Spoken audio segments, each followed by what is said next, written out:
올 더 싱글 레이디, 싱글 피플이 말하는 비혼의 세상, 비욘세. 안녕하세요. 저는 해방촌 비욘세입니다.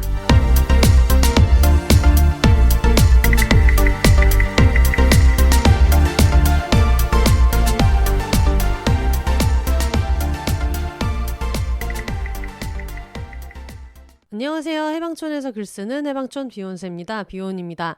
저희 저번 주에 색춘문예 굉장한 특집이 나와가지고 많은 분들이 굉장히 좀 너무 너무 재밌었다 이런 얘기도 해주셨고, 그리고 눈물이 난다. 나도 저런 거를 너무 겪어보고 싶은데 아직 나한테 좋은 시기가 안 와가지고 너무 슬프다. 이런 여러 가지 반응들이 좀 있었는데 저는 개인적으로 되게 재미있게 읽었고요. 모든 사연을. 그리고 말씀드렸다시피 저희가 처음에 이거를 할 때는 한 회 정도, 한 1시간 반 정도 해가지고 진행을 하면 되겠다라는 생각이 들었는데, 저희도 나름대로 고른다고 고른 건데, 골라도 이것도 해야 돼, 저것도 해야 돼, 이것도 너무 아까워, 이렇게 하다 보니까 너무 사연을 좀 많이 고르게 된 거예요. 사연을 들으면서 저희가 했던 첨언도 너무 많았고 해가지고 일단은 다 가보자, 일단 다 해보자, 모르겠다 라고 해놓고 이걸 2개로 내기로 마음을 먹었어요. 물론 그거는 이거에 이제 협조해주신 그 협찬사의 도움이 있었는데, 근데 어쨌거나 2개를 내려다 보니까 한 에피소드를 생각해서 녹음을 했으니까 들으신 사연을 저희는 쭉쭉쭉쭉 그냥 읽었을 거 아니에요. 2개로 갈라질 거라고 염두하고 하지를 않았을 거 아니에요. 그러다 보니까 이걸 어떻게 나눠서 내지라고 생각했는데 역시나 혜영 언니랑 저랑 말이 굉장히 많기 때문에 클로징을 여러분 쭉 굉장히 길게 들으시지 않았습니까? 그만큼 클로징할 멘트가 이미 남아있더라고요. 그래서 처음에 오프닝 할 때 안녕하세요, 언니 나오셨습니다, 이런 얘기야 예비된 게 없으니까 제가 따로 앞부분은 오프닝 녹음은 따로 하겠지만 클로징을 하나용으로 땄는데도 2개를 나눠서 써도 될 만큼 굉장히 구구절절 얘기를 많이 했어요. 그래서 걱정하지 마시고 여러분 2부도 굉장히 재미있으니까 많이 기대해 주시면 좋겠습니다. 저희가 원래 처음에 순위별로 이렇게 소개를 쫙 한 게 아니고 일단은 쭈루루룩 다 이제 읽은 다음에 그 다음에 그냥 앞에서부터 4개, 뒤에서부터 몇 개 이렇게 그냥 퉁퉁퉁 잘라가지고 1부, 2부를 내게 된 거라서, 장원이 사실 2분이 뽑혔는데 처음에 장원으로 뽑히셨던 분 이미 나갔죠. 그리고 2부의 장원 같은 경우에는 약간 2순위인 분들만 모아서 2부를 한 게 아니라 저희가 처음에 사연을 읽을 때는 쭉 다 읽고 장원 뽑고 근데 이거 2개 내야 될 것 같다, 장원 1명만 더 뽑을까 해서 뽑았기 때문에 참고로 굉장히 또 쟁쟁한 사연들이 2부에도 기다리고 있다, 순위별로 잘라서 넣은 게 아니다, 랜덤이었다라는 말씀을 드리고요. 많이 기대해 주시면 좋겠습니다. 장원하신 분 한 분한테는 우머나이저 넥스트 보내드린다고 말씀드렸고, 다른 분들도 퓨어젤 보내드리기로 했는데 이 사람들이 아무도 주소 정보를 보내주시지 않고 있어요. 좀 부끄러우신지 모르겠는데, 이렇게 구구절절 정말 신춘문예 수준으로 써놓고 중요한 걸 안 찾아가시면 또 너무 아깝잖아요. 그러니까 여러분 꼭 챙겨가실 수 있게 연락 꼭 주시면 감사하겠습니다. 본인 가명 쓰셔도 상관없고요. 그리고 내가 직접 쓰지 않을 것 같다, 다른 사람 줬으면 좋겠다 하는 경우에도 받았으면 하는 사람 연락처로 주셔도 되니까 신경 쓰지 마시고 보내주시면 좋겠습니다. 그리고 또 새로운 근황 중에 유튜브에 팟캐스트가 생겼어요. 그게 아마 저번 달인가 생겼던 것 같은데 이걸 제가 뒤늦게 알게 돼가지고, 이것도 제가 유튜브에 따로 하나하나 업로드를 하는 게 아니라 스포티파이에서 연동해서 올라가고 있는데, 아마 이 방송이 나갈 때쯤에는 유튜브에서도 비욘세를 만나보실 수 있습니다. 그냥 썸네일 하나만 이렇게 해가지고 풀버전으로 올라가게 될 것 같고요. 유튜브 뮤직이 편하시거나 아니면 유튜브 어플이 편하신 분들은 비욘세로 검색하셔서 이제 구독해 놓으시고, 그리고 거기 재생 목록에 팟캐스트도 똑같이 계속 업데이트가 되기 때문에 유튜브에서도 많이 들어봐 주시면 좋겠습니다. 좋아요, 댓글, 알림 설정 이런 얘기를 내가 하게 되다니. 유튜브를 시작한다기보다는 그냥 유튜브 팟캐스트 서비스를 유튜브가 제공하면서 이제 비욘세를 들을 수 있게 제가 서비스할 수 있게 된 건데, 어쨌든 그게 훨씬 더 편하다, 나는 이것저것 왔다 갔다 하는 게 좀 귀찮았다 하셨던 분들은 유튜브에서도 이제 같이 들으실 수 있다는 점을 안내를 드리고요. 일단 오늘 비가 와가지고 비 오는 걸 싫어하시는 김정원 씨랑 같이 부랴부랴 와가지고 집에서 밥 먹고 이렇게 잘 지내고 있고요. 최근에 행사가 좀 많았어서 저번에도 공지를 드렸는데 이번에도 그냥 같이 한번 드릴게요. 6월 10일 날, 6월 10날 월요일 7시에 도쿄 진보초에서, 일본 도쿄 진보초에 책거리라는 한국어 서적을 다루는 책방이 있습니다. 제 에세이 아니 요즘 세상에 누가가 일본에서 제 결혼에 대해 함부로 말하지 말아주세요 라는 제목으로 출간이 됐는데요. 아타시노 결혼에ついて 勝手に語らないでください라는 제목으로 나오게 됐는데, 그 추천사를 써주신 아다치 마리코 씨하고 같이 북토크를 하게 됐습니다. 온라인으로도 참가하실 수 있고요. 오프라인으로 오실 분들은 더 너무너무 반가울 것 같아가지고 가능하다면 월요일이어서 좀 그렇기는 하지만 진보초에 있는 책거리로 많이 와주셨으면 좋겠습니다. 비욘세 청취자 모임을 일본에서 한번 해볼까라는 생각을 하고 있었는데 제가 일정이 막 앞뒤로 되게 많이 있다 보니까 하고 싶은 마음은 여전히 있고요. 만약에 하게 되면 도쿄에서 하면 토요일 오후쯤에는 하려면은 할 수도 있을 것 같고, 만약에 다른 타 지역 같은 경우에는 특히 이제 키타큐슈나 후쿠오카 쪽에 사시는 분들 같은 경우에는 제가 11일에 넘어가기 때문에 그때부터 15일 사이에 배구 일정 앞뒤로 빼가지고 만나려면 만날 수 있지 않을까라는 생각이 들어서, 언제쯤 만날 수 있는데 한다면은 한번 가고 싶다 하시는 분들이 있으면 비욘세.com이나 beonses@gmail.com으로 연락 주시면 감사하겠습니다. 지금은 이제 북토크랑 또 간 김에 만나기로 한 친구들도 있고 그래가지고 지금은 뭔가 이렇게 일을 막 나서서 벌리지는 못하고 있는데, 일단 얼마나 오실지 제가 전혀 파악이 안 되다 보니까 뭔가 이렇게 적극적으로 일 벌리는 건 못하고 있지만, 만약에 한다면은 갈 마음이 있다 하시는 분들은 연락 주시면 한번 이렇게 저렇게 잘 맞춰가지고 꼭 어떤 큰 공연이나 이런 게 아니라도 자리를 한번 만들어 봐도 좋을 것 같다는 생각이 들어요. 뭔가 무엇도 보장하지 못하고 아무것도 개런티하지 못하고 굉장히 아사무사한 안내지만 뭐든 반가우니까 연락은 한번 해봐라 라는 애매한 공지를 드렸습니다. 옛날 옛적 성에 대해 호기심 가득한 여성들이 있었어요. 그들에게는 자신의 욕망을 탐구하는 것이 즐겁게만 느껴졌죠. 그 기쁨의 가치를 사람들에게 전하기 위해 피우다가 탄생했어요. 아직 오르가즘이 뭔지 잘 모르겠다고요? 바닐라같이 평범한 섹스의 변화가 필요한가요? 당신이 이제 막 성에 눈을 뜬 초보 탐험가든 경험 많은 노련한 탐험가든 그 성적 잠재력을 깨우는 여정에 피우다가 함께 할게요.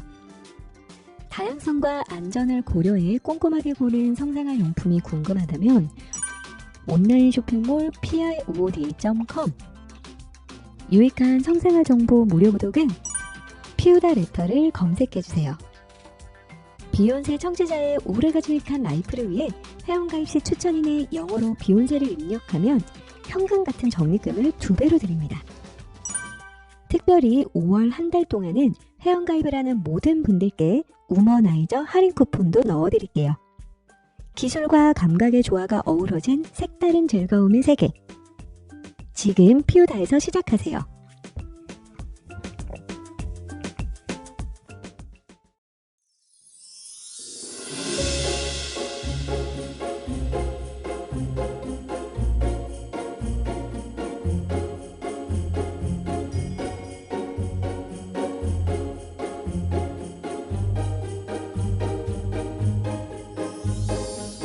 비욘세 팟캐스트를 가장 빠르고 가깝게 만날 수 있는 곳, 바로 비욘세.com입니다.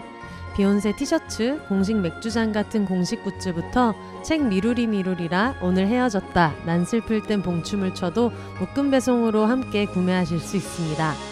팟캐스트 비욘세와 함께 홍보하고 싶은 게 있으신가요? 음원 광고, 브랜디드 콘텐츠 혹은 그 밖의 새로운 제휴 아이디어도 비욘세닷컴에서 기다리고 있겠습니다. 마음에 든 에피소드가 있으셨다면 1,000원부터 자유롭게 셀프 청취료로 응원해주세요. 팟캐스트 비욘세를 건강하게 지속하는 데 큰 힘이 됩니다. 2024년을 맞아 더 쓰기 편리해진 사연 보내기 게시판을 통해 각종 사연과 여러분의 근황도 언제나 기다리고 있을게요. 그럼 오늘도 더불어 혼자 살아요.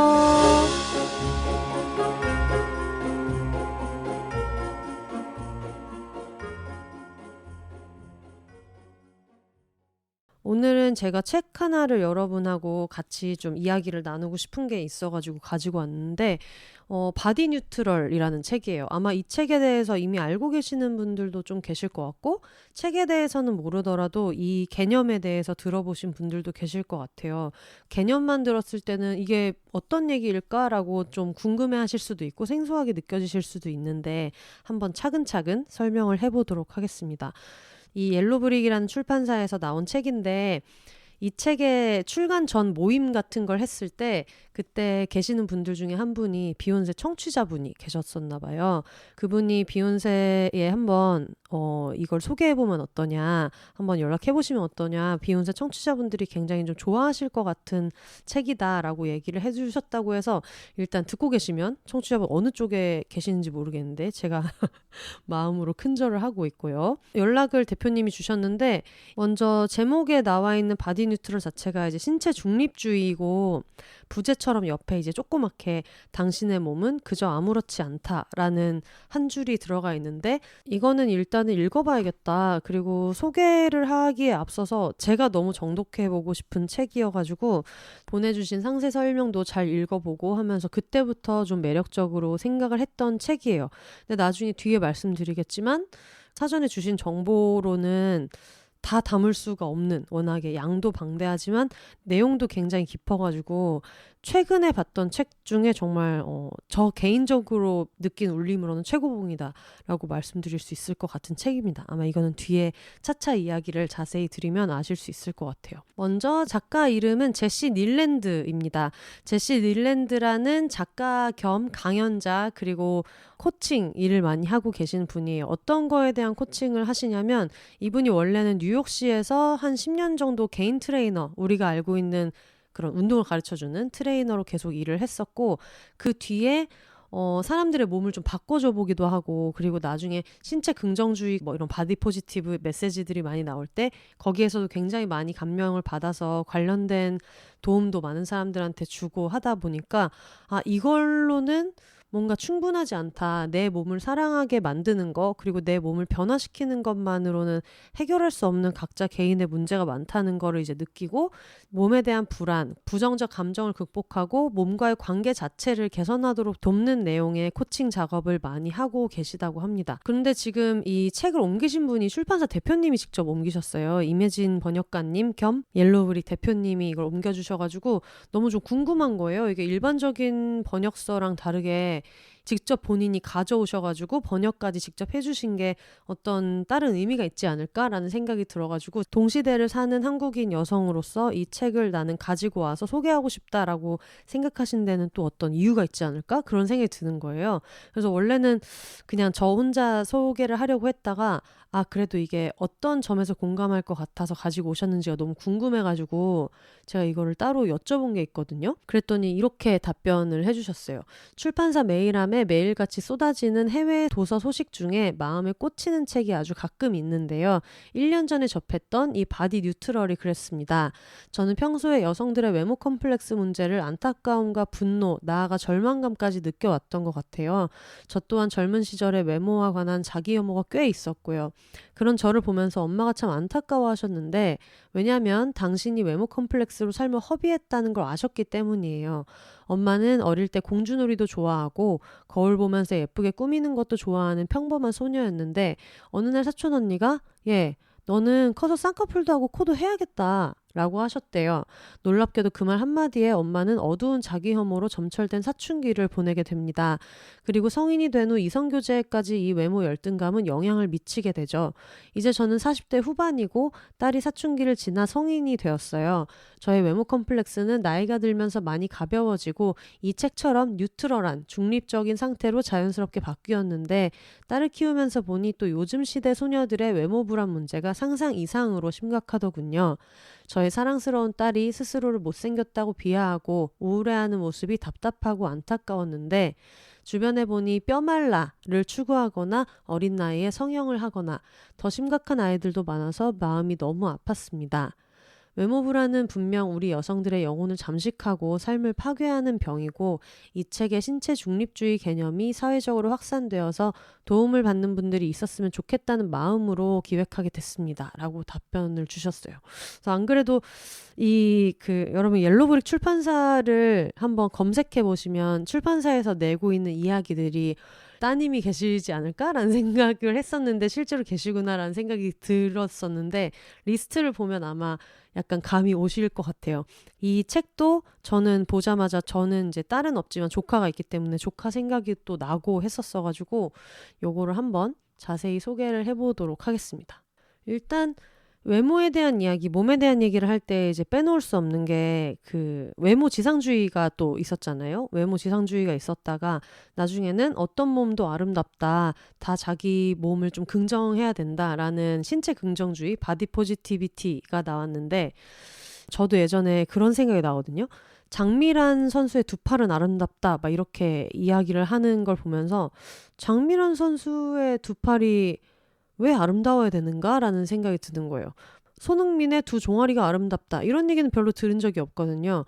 그런데 어떤 여성 스포츠인을 볼 때는 그 스포츠인의 몸이 미디어에서 굉장히 좀 강요하는 미의 기준하고 다를 때 거기에 굳이 아름답다라는 말을 엄청나게 붙인다는 생각이 들어가지고 장미란 전 선수의 팔은 그 팔 자체로 소중한데 여기에 꼭 예쁨이 붙어야 되나라는 생각을 했었던 기억이 나는데 그래서 저도 처음에 그 출판사에서 연락 주셨을 때 그 얘기를 하면서 이런 얘기 들었을 때 의아하다고 느꼈던 지점이 있었는데 이 책 소개를 보니까 뭔가 거기에서 늘 갖고 있던 의문이 좀 풀릴 것 같다라는 취지의 말씀을 드리기는 했었거든요.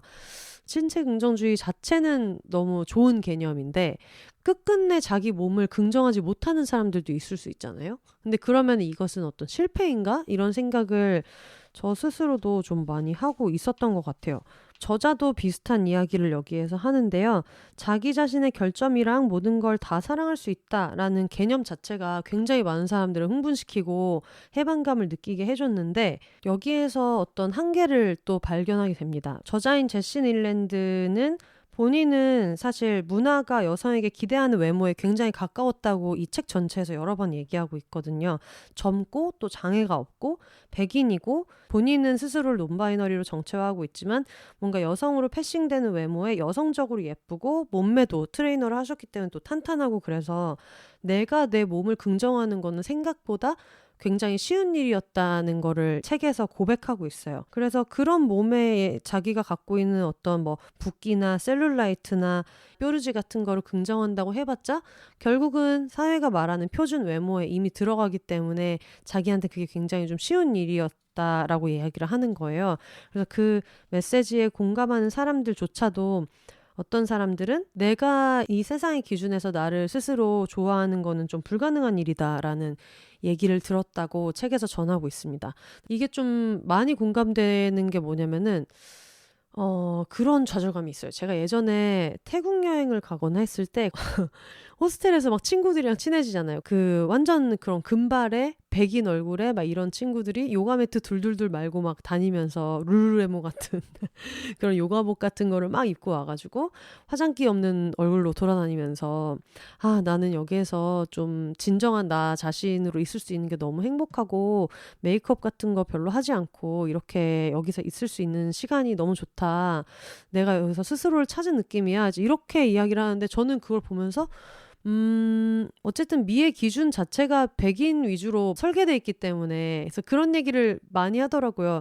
흑인 아티스트 중에서도 배우든 아니면 가수든 좀 인기가 많은 사람들은 전형적으로 생각하는 아프리카계 얼굴보다는 약간 좀 더 뭐 코도 이렇게 오밀조밀 생기고 막 그런 얼굴이 훨씬 많다라고 미국 내에서도 이야기하는 거를 한번 전에 읽은 적이 있었거든요. 그런 느낌으로 어쨌든 백인 위주로 미의 기준이 있다 보니까 그냥 내가 봤을 때는 별로 포기한 게 없는 느낌? 그냥 약간 뭐 죽은 게 조금 있고 막 이런 거를 난 나 스스로를 너무 사랑해. 나는 화장을 하지 않고 내 스스로를 드러낼 수 있어라고 하는데 사실 그 친구들은 그런 모습을 드러내도 별로 느끼는 불이익이나 이런 것들이 많이 없잖아요. 저도 전에 여행을 한창 많이 다닐 때 나도 나를 사랑하지. 나도 어디 가서 당당하지. 그렇게 생각을 하긴 하지만 특히 한 10년 전 막 이럴 때는 유럽 여행을 입국할 때는 화장을 진짜 빡세게 했어요. 그러니까 한국에서 그냥 인천공항에서 나갈 때는 그냥 민낯으로 갔다가 착륙하기 한 1시간, 2시간 정도 전부터 진짜 열심히 화장을 해가지고 옷도 사실은 그냥 추리닝에 막 이렇게 편하게 입더라도 결국 아우터는 조금 예쁜 걸 입는다거나 그렇게 하고 들어갔던 경험이 있는데 왜냐면 당시 그런 뭐 여행 정보나 이런 걸 알려주는 데에서 항상 얘기했던 게 동양인을 보는 시선이 딱 두 개로 나눠져 있어가지고 여기에서 일자리를 찾는 불법 체류를 할 수 있는 사람 아니면 돈 많이 쓰고 갈 것 같은 정말 크레이지 리치 아시안 이거나 둘 중에 하나밖에 없다라고 얘기를 많이 들어서 그때 이게 TV랍시고 엄청 많이 돌았단 말이에요. 그리고 뭐 하다못해 기념품 같은 거 살 때도 저는 진짜 태국 여행할 때 굉장히 많이 느꼈던 게 시장에서 그 미국에서 온 백인 관광객들이 엄청나게 깎아요. 저걸 저렇게 깎는 게 의미가 있나? 저거 지금 깎아도 10원인데? 라는 생각이 드는데도 미친 듯이 그거를 깎거든요. 근데 제가 유럽에서 여행을 하거나 할 때는 대놓고 바가지가 아닌 이상해야 부르는 제 값을 그냥 좀 주려고 하고 그러니까 어떤 외모에서 오는 내가 어떻게 처신해야 된다라는 기준이 좀 다른 거예요. 영어가 네이티브인 백인이랑 제가 동양인으로서 느끼는 게 굉장히 다른 거예요. 근데 어떤 사람들은 거기에서 야 뭐하러 공항에 들어갈 때 그렇게 막 꾸미고 그렇게 하고 가. 네가 떳떳하고 네가 너 스스로를 사랑하면 그렇게 하고 들어갈 필요 없지라고 이야기를 하겠지만 공항처럼 굉장히 민감한 장소에서 어떤 내 외모 때문에 오는 불이익을 겪는 걸로 그 시간을 허비하는 게 너무 싫은 거예요. 그러니까 머리로는 당연히 알죠.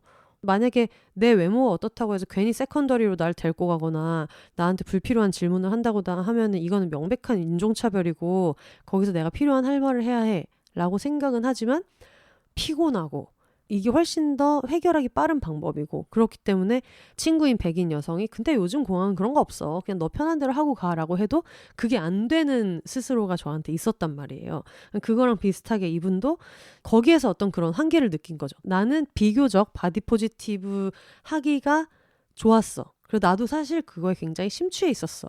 근데 거기에서도 속하지 못하는 사람들을 이제 많이 만나게 되는 거예요. 그래서 그런 이야기들을 접하면서 이걸로는 충분하지 않다라고 해서 그때부터는 피트니스 업계를 아예 떠나서 그런 신체 이미지에 초점을 맞추기 시작합니다. 그러니까 어떤 그런 몸이 있는데 이 몸을 어떻게 받아들이느냐 가지고 있는 신체 이미지에 초점을 맞춰서 뭐 관련된 콘텐츠도 기획하고 워크숍도 하고 하면서 이 활동을 계속 이어나가고 있는 분이에요. 그러면서 실제로 그동안 불편한데도 화장을 막 하고 다녔던 거를 한번 좀 중단해보고 고강도 운동도 관두고 다이어트도 그만두고 그렇게 좀 지내보면서 사람들이 실제로 이 사람을 다르게 대한다는 거를 좀 경험을 하게 돼요. 그러면서 이미 나는 외모에서 큰 변화가 없는데 어떤 스타일이나 약간의 체형 변화만으로도 이런 걸 겪는다면 이걸 완전히 뛰어넘을 수 없는 사람들, 예를 들면 인종이 다르거나 장애를 가지고 있거나 아니면 트랜스젠더거나 이런 사람들이 겪는 건 어떨까라고 생각을 하면서 본인이 가지고 있던 특권을 조금 더 생각하고 확장해서 경험을 할 수 있었다고 하더라고요. 근데 저는 이 얘기 듣고 좀 생각났던 게 제가 예전에 드래퀸 말고 드래킹 하시는 분을 한번 만나서 이야기를 나눌 일이 있었어요. 나이가 굉장히 좀 많으신 분이고 미국 분이었는데 보통 드랙 퀸은 많잖아요. 막 루폴 드래그 레이스도 있고 저희 동네에도 워낙에 드랙 쇼를 하는 데가 많고 그런데 드랙 킹 같은 경우에는 이제 여성이 남자처럼 옷을 입고 관련된 퍼포먼스를 하는 걸 드랙 킹이라고 하거든요.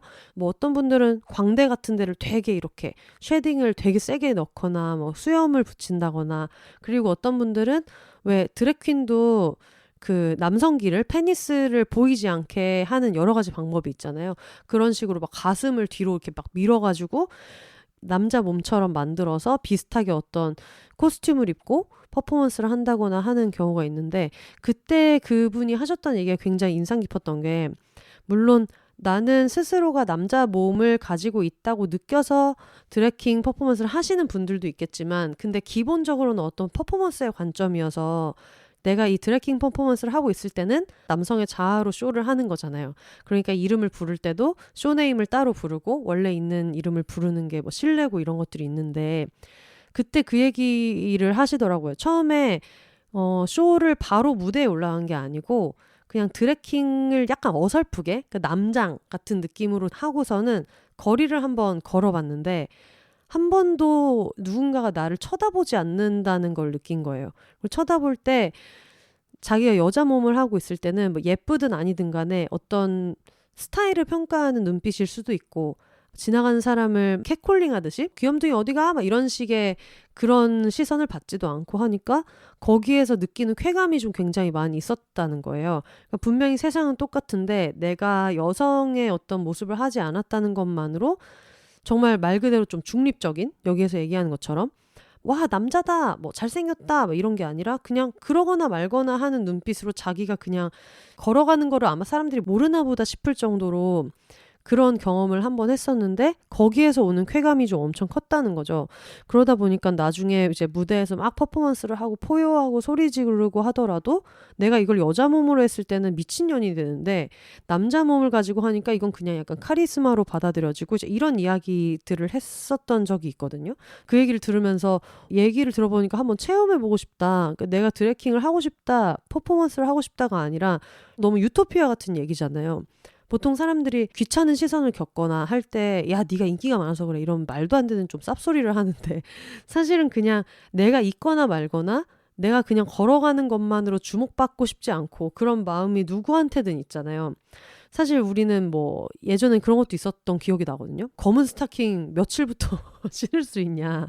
오늘부터 패딩 입으면 오바냐. 이제 이런 얘기들을 특히 여성들 사이에서 되게 많이 이야기를 하는데 그만큼 이 사회에서 내가 길거리를 걸어갈 때 나를 어떻게 보는지 특히 내 몸을 어떻게 보는지를 굉장히 좀 중요하게 생각했던 것 같아서 비슷한 이야기가 이 안에서 굉장히 많이 나옵니다. 저는 사실 이런 저자분들의 글을 되게 좋아하거든요. 뭔가 내가 막 모든 걸 알고 있어. 내 얘기를 모두가 너희가 다 들어야만 해. 약간 이런 느낌이 아니라 본인이 어쨌든 특권을 타고난 백인 여성이라는 거를 좀 인정하고 자기 나름대로는 지금까지 많은 연구를 해왔지만 그래봤자 내가 당사자들이 갖고 있는 고충에 공감할 방법이 없어서 그게 가지고 있는 태생적인 한계를 좀 인정하면서 이야기하는 어느 정도의 그런 겸손한 태도에서 또 자기 하고 싶은 이야기를 이어나가는 사람들을 개인적으로 좋아하는데 여기에서도 이런 얘기를 하시더라고요.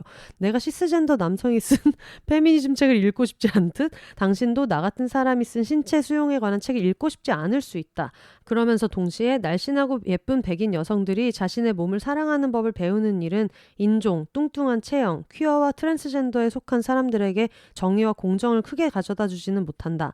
하지만 날씬하고 예쁜 백인 여성들이 더 많은 몸의 특권이 행복을 가져다 줄 거라는 환상을 버리고 자신의 가장 어두운 부분을 직면하고 치유하며 자신 안에 그리고 세상에 존재하는 억압체제를 해체한다면 그것은 잠재력이 있다. 라고 이 책의 시작을 얘기하고 있습니다. 그러면 도대체 신체 중립주의라는 게 정확히 어떤 건지? 예를 들면 이런 거예요. 몸을 사랑하는 게 사실 별로 현실적이지가 않다. 매 순간 몸을 사랑한다는 게 예를 들면 내가 어떤 내 파트너를 사랑한다거나 했을 때 이 사람한테 늘 도취돼가지고 이 사람의 모든 순간을 미친 듯이 사랑하지는 않을 것이다.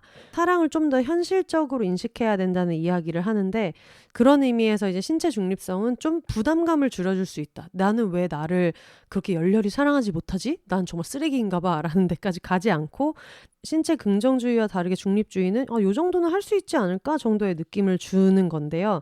예를 들어서 이런 예문들을 얘기하고 있어요. 나는 내가 더 작았으면 좋겠어. 그리고 그건 문제가 아니야. 나는 내 튼살 자국이 싫어. 싫은 건 당연해. 괜찮아. 나는 내가 어떻게 보이는지 끊임없이 걱정해. 그렇다고 내가 나쁜 건 아니야. 나는 정말 체중을 감량하고 싶어. 그건 그럴 수 있고 괜찮은 거야. 나는 어떤 부위 때문에 너무나 창피해. 그렇다고 나에게 무슨 나쁜 의미가 있는 건 아니야. 어떤 내 몸에 가지고 있는 문제를 극복하려고 한다기보다는 그래도 괜찮다, 상관없다라고 생각하는 게 굉장히 중요하다는 거예요. 여드름이 났을 때 나는 여드름마저 완벽해.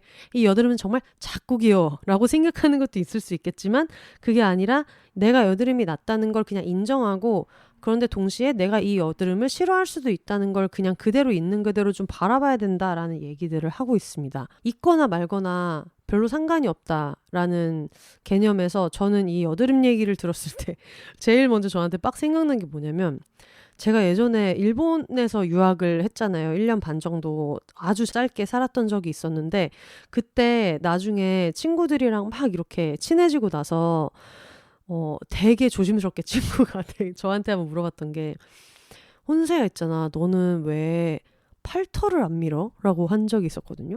그래서 팔털? 팔털이라는 단어를 써본 적이 없는데 왜 이게 특정 부위의 털을 자주 얘기해야지 어떤 입에 붙는 단어가 되는 거죠. 예를 들면 겨털, 뭐 다리털 이런 건 있는데 뭐 발가락에도 사실 털은 있지만 발가락 털 이렇게 따로 얘기하는 건 없는데 그때 그 친구가 얘기했던 게 이제 우대개라고 우대가 팔이고 털이 개인데 자주 얘기하는 합성어를 붙였을 때는 이제 하나가 약간 발음하는 방식이 좀 달라진단 말이에요. 그래서 그런 식으로 팔털이라는 단어를 따로 이제 얘기하면서 왜 안 밀어라고 얘기를 하는 거예요. 근데 저는 그때까지 내가 팔털이 있다는 생각을 안 해본 거예요. 당연히 팔에 털이 있겠지. 손가락에도 이렇게 털이 조그마한 솜털 같은 거는 사실 있고 그러니까 있기야 있었겠지만 내가 팔털이 있고 이걸 어떻게 관리해야 된다는 생각을 한 번도 안 해본 거예요. 그래서 팔털을 밀어야 되나? 이렇게 얘기하니까 근데 한국 사람들은 팔털을 안 미는 것 같더라. 이렇게 된 거예요. 그래서 그 말을 듣고 그때부터 팔털이 미친 듯이 신경 쓰이는 거예요. 그래서 일본 사는 내내 팔에 있는 털을 밀었었거든요. 근데 그게 나중에 알고 보니까 어떤 거냐면 우리가 중국 사람들이 겨드랑이 털을 많이 안 민다. 근데 요즘은 모르겠어요. 요즘은 어떤지 모르겠지만 제가 유학하던 때가 한 15년 전인데 그때까지만 해도 중국 유학생들은 털을 안 미는 게 좀 당연했었던 것 같고 많이 안 밀었던 것 같고 나중에 새끼 뭐 이런 영화를 봤을 때 탕웨이도 안 밀고 그러잖아요. 그래서 그때 이제 그 생각이 든 거예요. 중국 유학생 친구한테 물어봤더니 자기는 일본에 사니까 민다. 근데 중국으로 돌아가면 안 밀 것 같다. 왜냐면은 겨드랑이 털을 굳이 민다는 것 자체가 팔을 들고 뭐를 막 보여줘야 될 일이 있는 모델이라든가 아니면 약간 화류계에 몸담은 사람이거나 어쨌든 어떤 식으로든 자기 몸을 뭔가 촬영용으로든 아니면 어떤 재화로 활용하고 있는 사람들이나 그렇게 민다라고 얘기를 했었던 기억이 나거든요. 그러니까 마치 우리나라 남자 아이돌들은 반바지 입고 이럴 때 예쁘라고 다리털 다 밀잖아요.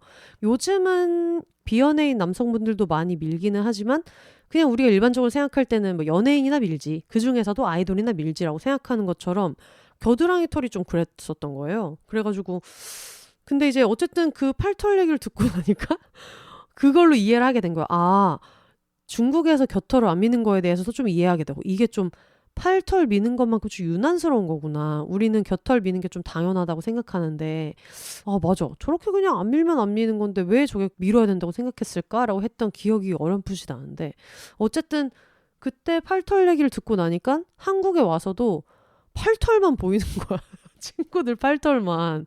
그래서 쟤도 저걸 밀면 좋을 텐데 라는 생각을 했었거든요. 그래서 한참 지나고 나서 내가 일본에서 돌아와서 이제 한국 생활이 좀 적응이 됐구나 라고 생각했던 게 팔털을 안 미는 스스로를 발견했을 때 처음에 이 신체 중립주의에 대한 얘기 들었을 때 이게 그건가 보다.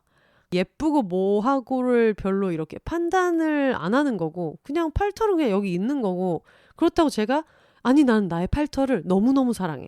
나는 이게 정말 너무 어떤 되게 솜털 같고 귀엽고 막 이렇게 그렇게 얘기할 필요도 사실 없는 거예요. 이 팔털을 가지고. 근데 특정 다른 부위에 대해서는 그러지 못하잖아요. 그래서 이게 내가 팔털을 생각하는 것처럼 내 몸 전체를 생각할 수 있고 누군가는 이거를 뭐 예쁘다고도 할 수 있고 뭐 어떻다고도 할 수 있지만 정작 나한테는 내 몸 전체에서 아니면 나란 존재 전체에서 이게 별로 중요한 게 아니다라는 걸 알 수 있었다면 좋았겠다라는 생각이 들어가지고 처음에 이 일부를 읽을 때 저는 계속 팔털 생각을 굉장히 많이 했습니다. 그래서 이런 신체 이미지가 가지고 있는 이제 문제점에 대한 이야기를 하는데요.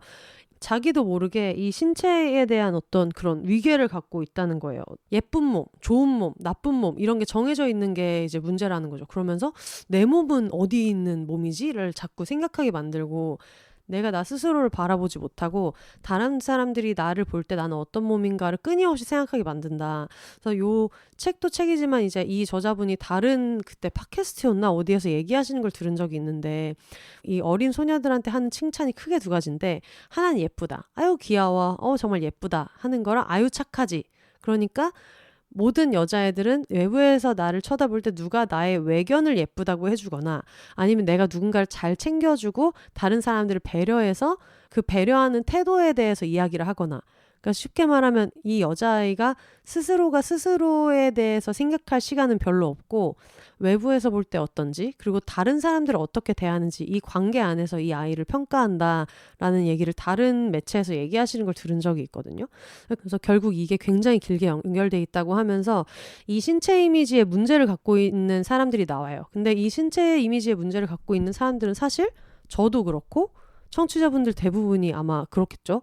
내 몸이 뭔가 적절하지 않다고 느낀다거나 아니면 내 몸이 적절하더라도 그게 나를 위한 게 아니라 어떤 남성을 기쁘게 해주기 위한 남자들이 좋아하는 어떤 스타일에 계속 머물러야 된다고 생각하거나 이런 여러 가지 문제들이 있는데 이런 식으로 왜 이렇게 사람들이 각자의 몸에 집중하는가 제일 중요한 건 너희 몸이 문제다라고 느끼게 만드는 여러 가지 맥락에 대해서 이야기를 하기 시작해요.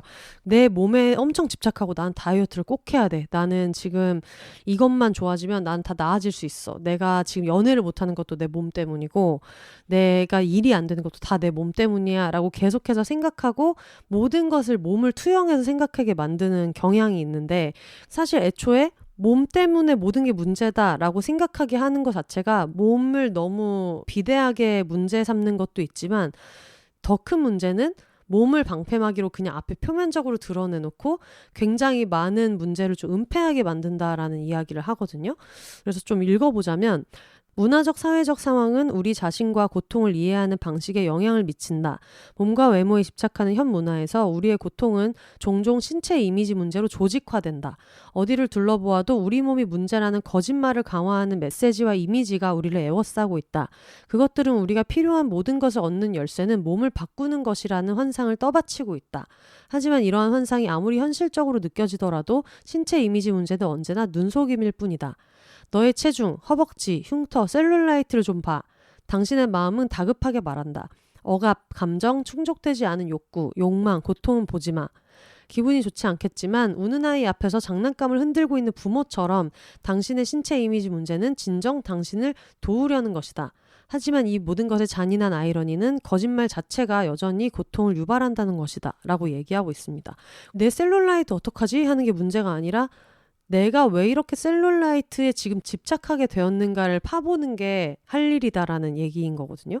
저는 사실 이 앞에까지만 봤을 때는 그냥 몸에 대해서는 다들 신경을 좀 꺼야 돼 이런 얘기인 줄 알았는데 점점 뒤로 갈수록 몸의 어떤 외형에 대해서 신경을 끄는 데서 끝나면 안 되고 애초에 왜 그렇게 이 몸이 모든 걸 해결해 줄 거라고 생각하게 만드는가 여기에 집중해서 이야기를 계속 이어나가거든요.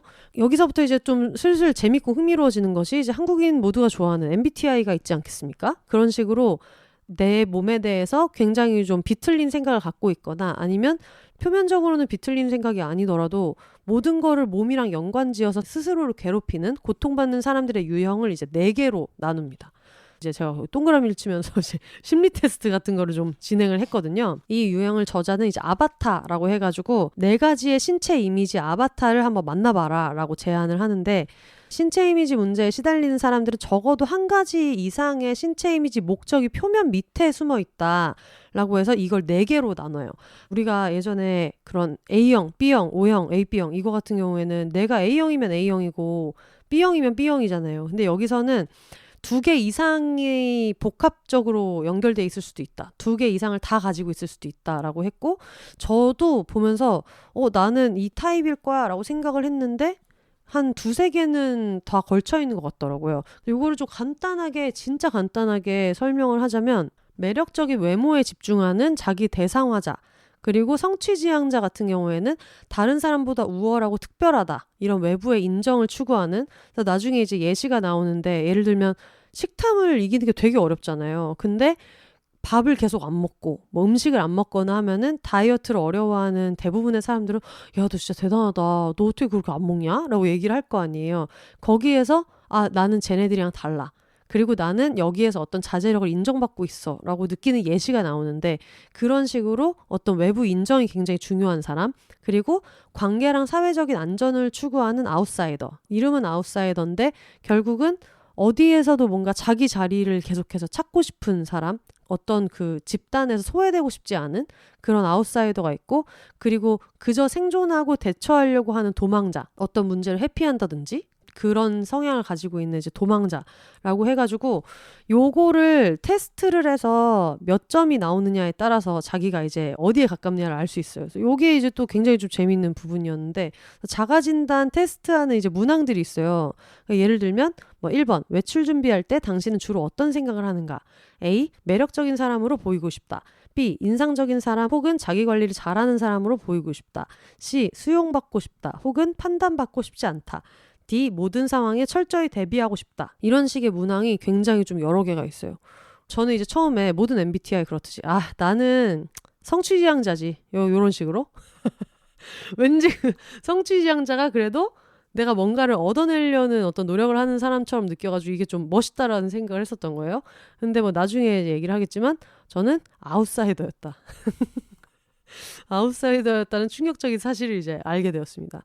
어쨌든 이 네 개를 나누는 거를 이제 2부에서 설명하고 나중에 뒤로 가면은 자기의 대상자분들 이리로 오세요. 앞으로 나오세요. 해가지고 여러분들은 이런 문제를 겪고 있을 거다. 그러면 그 다음엔 어떻게 해야 되는지를 이제 하나씩 세세하게 이야기하는 게 이 책의 내용이에요. 근데 사실 내가 자기 대상화자다라고 해도 다른 것들까지 같이 읽어두는 게 너무 중요하다는 생각이 드는 게 현대사회에 있는 사람들이 이 네 가지를 다 가지고 있을 수밖에 없고 그리고 제 생각에는 지금은 내가 뭐 성취지향자야. 근데 나중에 멘탈이 다른 식으로 박살났을 때는 또 자기 대상화자가 될 수 있겠다는 생각이 좀 굉장히 많이 들거든요. 그래서 예를 들면 이제 자기 대상화자 같은 경우에는 다른 사람이 나를 보는 시선이 제일 중요한 거예요. 남들이 예쁘다고 안 하면은 아무 의미가 없다라고 느낄 수 있는 연예인 어떤 분께서 그런 얘기를 한번 하신 적이 있거든요. 자기는 어릴 때부터 내가 막 예쁘다고 생각해서 옷을 입고 나왔는데 근데 아무도 지나가는데 와 저거 예쁘다 저 사람 진짜 예쁘다라는 얘기를 안 하면 그게 기분이 상해서 다시 들어가서 옷을 갈아입고 나왔다는 거예요. 그 말이 나올 때까지. 사실 이런 것도 자기 대상화자로 볼 수가 있는 거죠. 근데 제가 또 예전에 다른 어떤 콘텐츠에서 접했던 건 뭐냐면 자기는 일본에서 살다가 미국으로 이제 나와가지고 지내다 보니까 이제 일본 사람을 만나고 싶지가 않다. 나는 서양인만 만나고 싶다. 그러니까 일본인이 아닌 다른 인종의 사람을 만나고 싶다라고 이야기를 하는 거예요. 근데 그렇게 생각하는 자기가 너무 나쁘다고 생각하고 뭔가 외국에 나왔을 때 자기네 나라 남자보다는 다른 남자들만 좋아하는 거를 나쁘게 얘기하는 사람들이 되게 많다는 건 알지만 자기가 이렇게 느끼는 데는 나름대로의 맥락이 있는데 자기는 일본에 있을 때는 좀 통통한 체형이었다는 거죠. 일본 사회를 기준으로 했을 때는. 그래서 끊임없이 얘기를 들어왔었는데 미국에서 지낼 때는 이 인종이 다른 사람들은 아무도 내 몸매에 대해서 코멘트를 많이 하지 않더라는 거예요. 그리고 코멘트를 해봤자 여기 기준으로는 자기가 막 그렇게까지 뚱뚱한 사람이 아닌 거예요. 그러니까 그 안에서 자기가 좀 굉장히 좀 안전하다고 느낀다는 거죠. 저도 예전에 했던 경험이 있거든요. 제가 예전에도 되게 많이 얘기했지만 제가 엉덩이도 굉장히 크고 키도 한국인의 평균보다 훨씬 크고 내 키를 되게 좋아해주는 나는 키 큰 사람 만나고 싶어 이런 사람을 만나고 싶은 게 아니고 이 키에 대해서 제발 굳이 얘기하지 않는 사람을 만나고 싶은 거예요. 어릴 때부터 당연히 많이 여러 가지 얘기를 듣다 보니까 그게 내 몸 어딘가에 남아있는데 요즘에 키 큰 사람들이 되게 멋있다, 뭐 피부가 하얗지 않은 사람들도 뭐 좋다 이런 게 바디 포지티브적인 면에서 잘 작동할 때가 있지만 어떨 때는 그냥 외모 얘기를 그냥 안 듣고 싶은 외모 생각을 많이 안 하게 만들어주는 사람이랑 있고 싶은 거예요. 이 사람이랑 같이 마주보고 있었을 때 계속 내 외모를 계속 생각하게 만들지 않았으면 좋겠고 쟤 지금 내 앞머리를 보고 있나? 내 뭐 광대를 보고 있나? 하는 게 아니라 내가 무슨 말을 하면 그냥 말에 집중하는 사람이랑 얘기하고 싶다라는 느낌이 들어서 그 사람이 되게 멋있어 보인다, 뭐 외모 얘기를 안 하는 게 정말 멋진 거야, 유니콘이야, 이런 개념이 아니고 사실 사람을 사랑한다는 게 저는 이 사람을 그냥 멀리 두고 사랑하는 거는 약간 덕질인 거고 결국은 1대1로 하는 연애는 상호작용이니까 이 사람과 있는 순간이 내가 즐거워야 그게 되게 사랑의 큰 부분일 거라고 저는 느끼거든요. 그렇게 생각할 때는 뭔가 이것도 이 스트레스가 뭔지도 너무너무 알겠는 거죠. 예쁘다 안 예쁘다의 문제가 아니고 몸에 대한 어떤 혐오 이야기도 같이 하고 있어요. 예를 들면 여성은 파트너가 하루 종일 편안하게 방귀를 뀌더라도 자신은 파트너 앞에서 방귀를 뀌지 않기도 하고, 여성은 다리를 면도하지 않았거나 바로 샤워를 하고 나와서 냄새가 나지 않는지 확인하지 않으면 불안해서 섹스를 할 수 없지만, 남성은 그런 것을 무시하고 위생적인 사전 준비 없이도 완벽하게 편안히 섹스를 할 수 있다라는 거예요.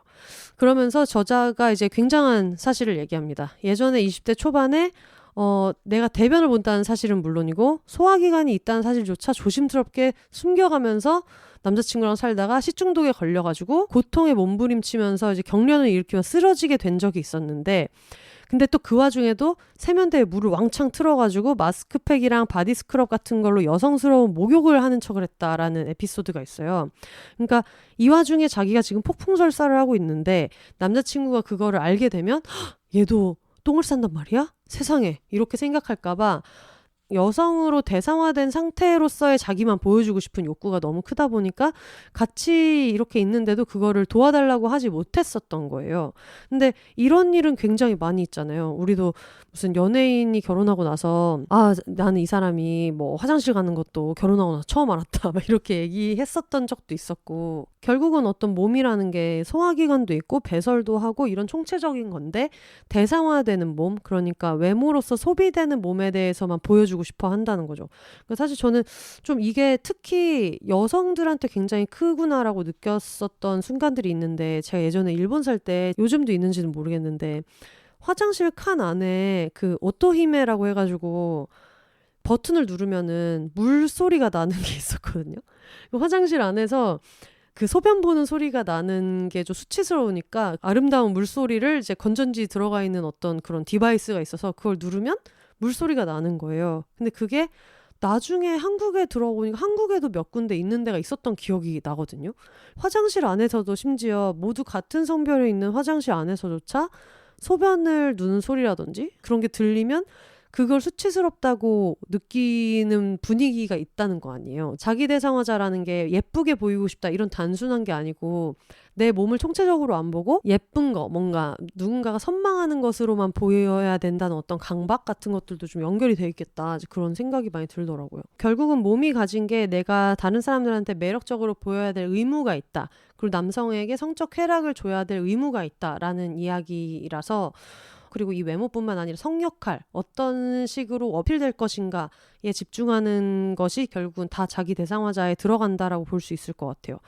그래서 남성 같은 경우에도 당연히 뭐 그런 경우가 있죠. 근데 약간 이런 식으로도 생각할 수 있을 것 같아요. 우리가 힙합 뮤지션을 볼 때도 무슨 편의점 강도 같은 그런 옷이나 입고 모자 하나 푹 눌러 쓰고 나와서 그냥 랩을 하는 경우가 되게 많잖아요. 남자 뮤지션 같은 경우에는 난 지금 여기에서 랩을 하는 거고 이게 나의 실력이니까 내가 보이는 거는 그렇게까지 치중하지 않아도 된다라고 하지만, 우리가 여성 래퍼를 생각했을 때는 어쨌든 여기에서도 내 랩하는 능력이 출중하더라도 메이크업이나 의상이나 이런 거를 굉장히 많이 신경 쓴다는 점에서 여성들이 거기에 더 많이 집중하는 거는 어쩔 수 없는 사실인 것 같아요. 사실 제가 최근에 매드맥스 새로운 시리즈, 그 퓨리오사의 어린 시절을 조명한 그런 영화가 좀 있으면 이제 개봉을 하잖아요. 아마 이게 나갈 때쯤 개봉했으려나요? 근데 어쨌든 제가 워낙에 매드맥스를 좋아하니까 그거 친구들이 보라고도 얘기하고 저도 되게 많이 기대하고 있어가지고 사진을 좀 찾아보는데, 거기서 어린 퓨리오사 역할을 맡은 사람이 안야 테일러 조이잖아요. 퀸즈 갬빗 나왔었던.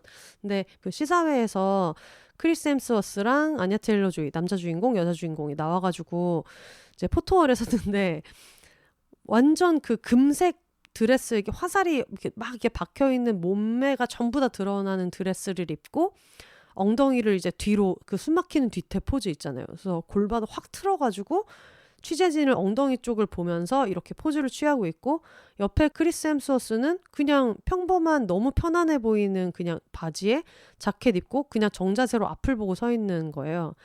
그걸 보면서 매드맥스는 사실 퓨리오사가 정말 굉장한 전사로 나오는 그런 영화인데 근데 거기에서 그런 의상과 포즈를 한 게 좀 속상하다라는 생각이 들면서도 근데 어쨌든 안냐 테일러 조이도 헐리우드에서 계속 일을 하고 있고 여러 가지 의상을 입었을 때 어떤 의상을 입어야 많이 프레스에 좀 노출이 많이 되고 언급량이 많고 그거를 알고 있을 거 아니에요. 그러니까 이거는 뭐 스타일 팀의 결정일 수도 있고 안냐 테일러 조이 이 배우 자체의 결정일 수도 있지만 뭔가 그게 이 사람 탓을 하기보다는 되게 총체적으로 여러 가지가 얽혀있다는 생각이 들면 좀 서글퍼지는 거죠. 그래서 그거를 좀 본 지 얼마 안 됐을 때여서 그런지 자기 대상화자가 굉장히 좀 남일 같지 않았다라는 생각이 많이 들었고 그 다음으로 또 성취지향자가 있어요. 성취지향자는 아까 얘기한 대로 막 극단적인 수준의 막 체중 감량을 한다거나 아니면은 운동도 나는 하루에 몇 킬로를 뛰어 근데 막 그게 기절할 정도로 이렇게 뛰는데 그걸 다른 사람들한테 어필하는 게 너무 중요한 사람들이 몸에 대해서 얘기할 때 노력을 하면 된다 노력을 하면은 운동을 해서 살을 뺄 수 있다 이렇게 얘기하지만 사실 실제로는 좀 그렇지가 않잖아요. 근데 이 성취지향자 같은 경우에는 남들이 좀 하기 어려워하는 거를 나는 좀 해낼 수 있다라는 거에 굉장히 꽂혀가지고 내가 내 몸을 컨트롤하는 건 좀 당연한 거 아니야? 라고 생각을 하는 거죠. 근데 이게 잘 돼도 문제고 왜냐면 잘 되는 순간 그 몸을 계속 유지해야 되고 성과를 내야 되니까 그것도 문제인 건데 심지어 그게 안 될 경우에는 내가 다른 어떤 뭐 관계에서나 일에서나 굉장히 잘 해내고 있다고 하더라도 그것 때문에 스스로를 굉장히 좀 비하한다거나 하는 경향이 있는 사람들을 성취지향자로 분류하고 있어요. 동시에 얘기하는 게 내 몸을 예쁘게 만들면 거기에서 얻는 플러스 혜택이 있다라는 게 사실 거짓말은 아니라는 걸 인정하고 있는 게 저는 이 책에서 좀 되게 마음에 들었거든요. 사람들이 내가 좀 체형이 바뀌면 나를 다르게 대하는 것 같아 라고 했을 때 아니야 그거는 너의 착각이야 라고 얘기를 하는 게 너무 사실 무책임한 얘기잖아요. 실제로 그게 되게 맞는데 저만 해도 면접을 보러 갈 때 상대방이 저를 외모적으로 굉장히 많이 평가하는 사람이라고 느낄 때는 그게 부당하다는 걸 알면서도 진짜 열심히 꾸미고 갈 때가 있단 말이에요. 그 안에서 저도 매일 그런 모순을 발견하는 거죠. 이렇게 하는 게 맞나? 내가 이런 중요한 장소에서도 굳이 꾸미지 않고 나가는 게 나름대로 어떤 조금이라도 사회를 바꾸는 거에 일조하는 거 아닌가? 라는 생각을 안 할 수는 없죠. 그리고 내가 일을 잘해서 능력을 잘 보여주면 되는데 뭐하러 내가 첫 미팅을 한다고 해서 이렇게 꾸미고 가야 돼? 라는 생각을 하기는 하지만 근데 어쨌든 이 사회의 구조나 여러 가지를 생각할 때 아까 공항에서의 이야기를 한 것처럼 그냥 편한 길을 택하는 거죠.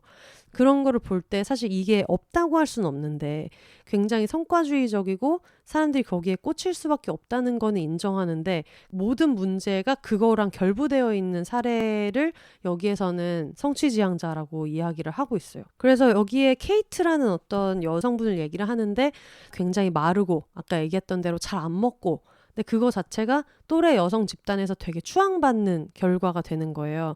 여자애들끼리 있으면 퀸카로 살아남는 법의 그 레지나 조지처럼 다 나를 중심으로 친구들이 모이는 것 같고 이게 어떤 권력이 되는 것 같고 그런 경험들을 하면서 나중에는 이게 결국 또 섭식장애로도 이어지고 그리고 나중에 어느 정도 이 문제를 좀 해결했을 때는 조금씩 살이 붙을 때 나는 그 깡마른 몸매를 유지하는 게 나의 어떤 특별한 점이었는데 내가 이걸 놓는 순간 나는 내가 그렇게도 한심해하던 친구들처럼 그냥 평범해지는 거 아닐까라고 믿는 이 케이트의 이야기가 나오거든요. 근데 이게 외모적인 거에서 끝나는 게 아니라 뭐 예를 들면 내가 뭐 지키던 루틴이 있다. 일주일에 5번 운동을 해야 된다. 그런 경우에는 운동을 한 번이라도 못 가면 거기에서 굉장히 좀 멘붕을 많이 느끼고 결국은 이 모든 게 어떤 성과주의에서 시작하는 것 같지만 결국은 죄책감을 계속해서 불러일으키는 방향으로 발전을 하기 때문에 좀 중요하다. 이 패턴을 이해하는 건 굉장히 중요하다라고 강조를 하고 있어요. 그리고 제가 좀 굉장히 좀 놀랬던 내가 아웃사이더라고? 라고 했었는데 아웃사이더의 특징 좀 가슴이 아프지만 얘기할 수밖에 없습니다. 평가받는 것을 끊임없이 걱정하고 그런 일이 일어나지 않도록 하는데 많은 시간과 에너지를 쓴다. 그리고 사람들이 자신에 대해 속으로는 짜증을 내거나 실망하거나 좋아하지 않는다고 걱정한다.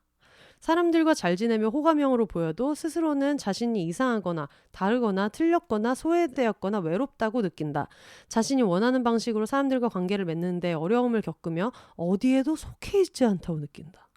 그래서 내가 이런 타입이라고? 라고 생각을 했었는데 생각해보면은 이런 면들이 되게 많이 있었던 것 같아요. 심지어 저는 여러분 진짜 신기한 걸 얘기해볼게요. 제가 지금 이게 너무 야밤에 혼자 방송하고 있기 때문에 괜히 좀 쓸데없이 솔직한 얘기를 많이 하게 되는데 저는 좀 그런 생각을 할 때 있어요. 비욘세는 제가 만든 세계잖아요.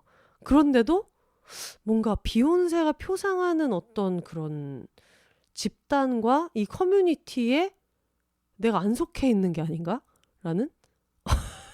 이렇게 얘기하니까 이게 뭔 소리야 싶은데 여러분 근데 무슨 말인지 아시겠죠? 그런 거 느낄 때 있지 않아요? 친구들이랑 있을 때도 뭔가 다 나를 중심으로 막 모인 것 같은데 근데 막상 내가 여기에 잘 이렇게 녹아들고 있나? 내가 여기 사람들이 생각할 때 모두가 혼세님은 비욘세에 걸맞는 사람이지 라고 느낄만 할까라고 자꾸 생각을 한다거나 그래서 굉장히 좀 이게 무슨 소린가 싶은데 그런 거를 한 번씩 느끼는 순간들이 있거든요. 근데 아웃사이더의 특징을 얘기할 때 그런 면에서 좀 공감되는 게 좀 의외로 많았어요.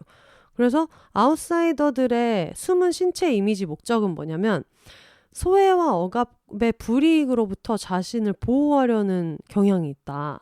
자신의 온전한 모습, 즉 여과되지 않은 입체적인 자아를 드러내면 거부당하거나 버림받을 수 있다고 느껴서 안전한 만큼만 너무 솔직하지 않게 자기를 표현하는 방법을 배우는 그래서 이런 아웃사이더 같은 경우에는 상대방이 원하는 걸 해줄 때만 관계가 안전하고 사랑받고 소중히 여겨진다는 거는 타고나는 게 아니라 조건부라고 학습할 가능성이 있다고 했는데 제가 이거를 심리상담 선생님이 진짜 비슷하게 얘기했거든요. 부모님한테 좀 기대지 못하는 문제, 그리고 친구들한테도 터놓고 이야기를 하지 못하는 문제, 그리고 계속해서 내가 이만큼을 제공해야 상대방도 나를 이렇게 봐주겠지? 라고 느낀다거나 모든 거를 좀 기브앤테이크가 돼야만 나를 봐주지 않을까라고 느끼는 부분이 있다는 거를 저도 심리상담하면서 처음 알았거든요. 그래서 처음에 여기서 아웃사이더라고 했을 때 아웃사이더? 내가 진짜 이 구역에 미친 인싸인데 이게 그럴 수가 있나라고 생각했는데 그런 차원에서 어떻게 보면 아웃사이더가 되는 걸 두려워하기 때문에 아웃사이더라고 부르나 싶기도 하더라고요. 그리고 정말 어떤 빵 터졌던 부분, 저랑 비슷한 분들은 아마 이 부분을 읽으면서 너무 웃으실 것 같은데 아웃사이더들은 스스로 직관적이고 공감 능력이 뛰어나며 정서지능이 높거나 매우 예민하다고 생각하며 다른 사람의 생각과 감정을 파악하는 능력에 자부심을 갖고 있다. 어떤 면에서는 그들의 말이 맞을 수도 있다. 근데 이제 문제는 아웃사이더가 자신의 안전을 위해 발달시킨 것이기에 다른 사람들에 대한 그들의 해석은 부정적인 쪽으로 치우치는 경향이 있다. 그래서 아웃사이더는 실제 신호를 종종 잘못 해석하고 있지도 않은 신호를 보내고 있다고 생각한다. 그래서 결국은 이제 요거 때문에 관계를 보호하기 위해서 시작한 이런 탐정 활동이 두 사람 사이에 긴장만 유발할 때가 있다. 제가 이제 이런 거를 좀 느낄 때가 있거든요. 내가 너무 많은 어떤 변수를 생각하는 거 아닌가? 이 사람이 지금 나한테 어떤 감정일까에 대해서 너무 많은 계산을 한다라고 느낄 때가 있는데 아웃사이더의 얘기를 하면서 요청 문화랑 추측 문화를 나눠서 이야기를 하는데 이게 저는 이제 굉장히 좀 와닿아서 나중에 이거 친구들이랑 얘기해봐야겠다. 너는 요청 문화가 편해?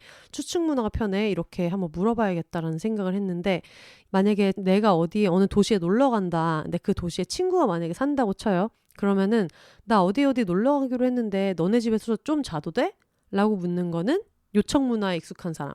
근데 추측 문화에 익숙한 사람들은 일단 빙빙빙빙 돌려서 나 며칠부터 며칠 정도에 어디에 있을 것 같아 라고 이야기를 먼저 하고 그리고 심지어 상대방이 그래? 너 그럼 뭐 우리 집에서 자도 되는데? 라고 얘기했을 때도 진짜 아싸 이렇게 하지 않고 추측 문화가 더 익숙한 사람들은 이 사람이 내가 몇 박 며칠 있는다고 하는 바람에 어쩔 수 없이 자기네 집을 오퍼한 게 아닐까? 그럼 나는 이 사람이 편하게 거절할 수 있는 퇴로를 열어주면서도 진짜로 이 집에서 자도 되는 게 확실한지를 여러 가지 방면으로 추측하고 찔러봐서 알아봐야지 라고 하는 게 약간 추측 문화인 거죠.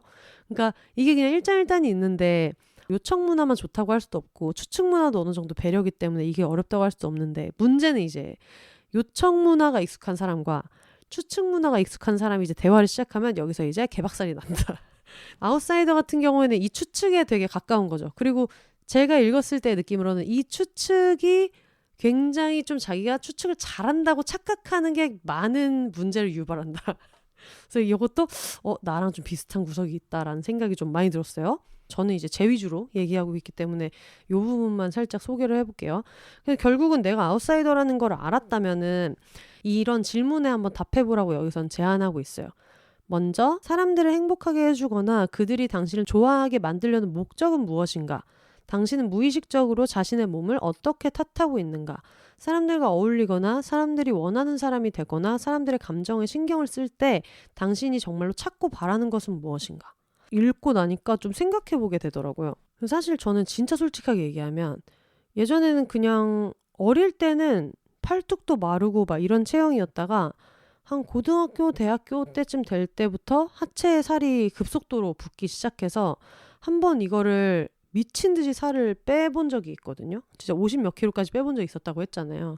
근데 그렇게까지 해서 한번 빼보고 지금은 한 71, 2kg 정도를 유지하고 있는데 뭔가 지금은 몸이 어떻게 생겼으면 좋겠다라는 건 없지만 적당히 건강해야 된다는 강박은 있거든요. 뭔가 운동도 되게 잘해가지고 어떤 상태를 유지해야 되고 사람들이 기대하는 어쨌든 비욘세를 듣는 사람들도 그렇고 제 주변에 저를 알고 있는 사람들도 뭔가 혼자서 되게 잘 사는 것처럼 보여야 된다는 생각도 있고 그런 스테레오타입 같은 것들 있잖아요. 프리랜서로 작가로 뭐 해방촌에 이렇게 살고 있으면 어느 정도의 어떤 그런 컨셉이나 톤이 유지돼야 될 것 같다는 그런 생각. 그러니까 옷을 입을 때도 뭔가 너무 꽁꽁 싸매는 게 컴플렉스처럼 보이지는 않으면서도 적당히 자신감은 있어 보여야 될 것 같은데 근데 그렇다고 너무 막 노출하는 거는 또 뭔가 옳지 않을 것 같고 그렇게 생각하면은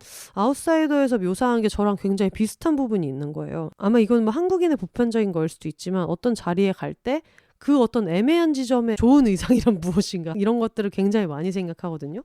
그런 면에서 공감이 많이 됐어요. 그리고 또 하나는 이제 도망자 같은 경우에는 뭐 약간 회피형이랑 비슷하다고도 얘기할 수 있을 것 같은데 깊은 친밀감을 부담스럽고 불편하게 느끼는 경향이 있으며 이를 피하기 위해 사람들을 밀어내거나 관계를 파괴하기도 한다. 트라우마 병력이 있는 경우 삶의 어느 지점에서 경험한 스트레스나 고통으로 인해 마음과 몸이 압도당해 적절히 대처하는 능력을 상실했을 수도 있다.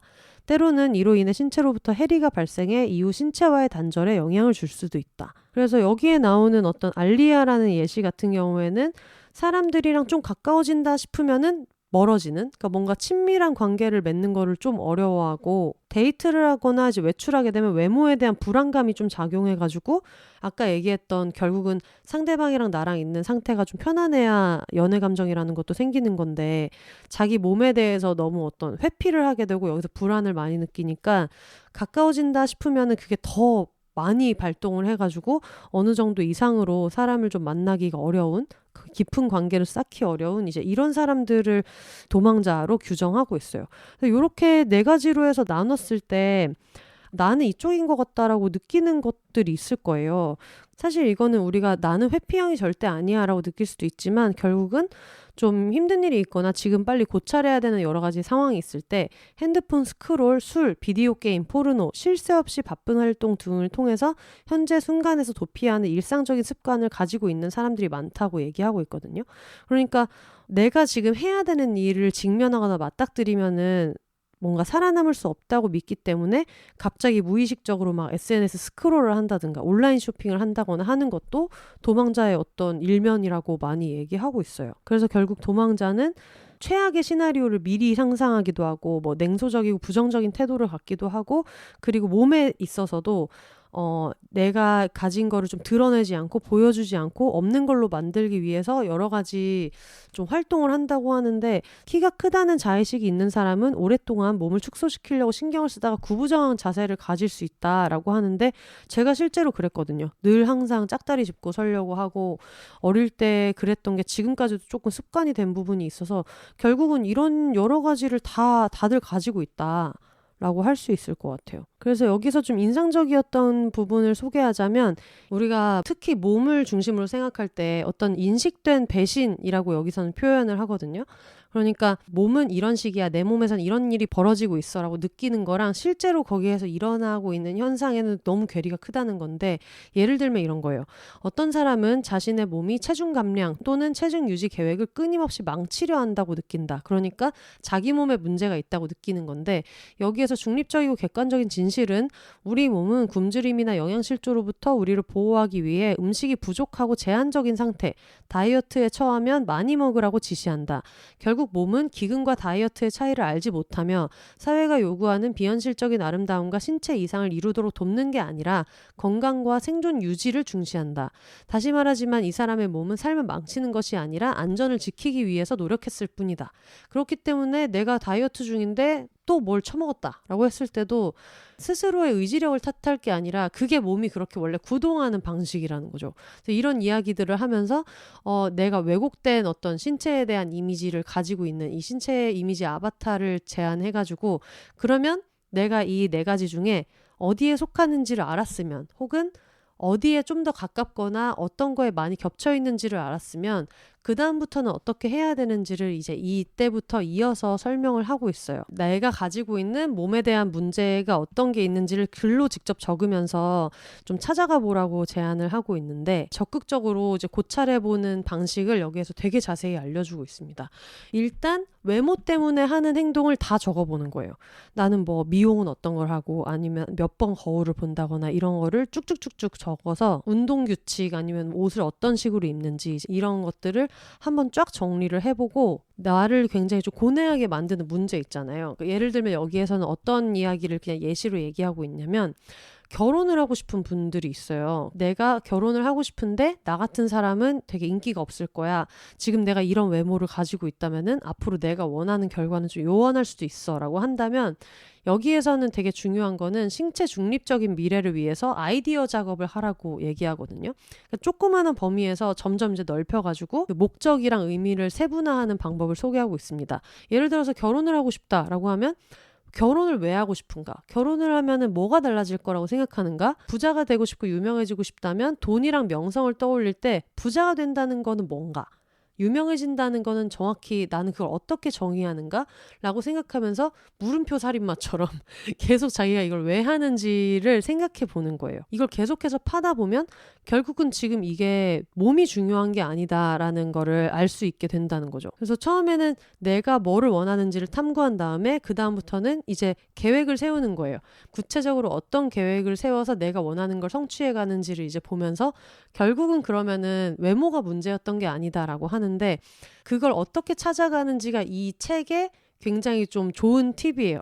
그래서 예를 들면 이런 사람들이 있을 수 있잖아요. 나는 되게 마음에 맞는 사람을 너무 만나고 싶은데, 근데 내가 내 외모 때문에 어떤 모임에 갔는데 사람들이 아무한테도 나한테 말을 안 걸었다고 가정해 볼게요.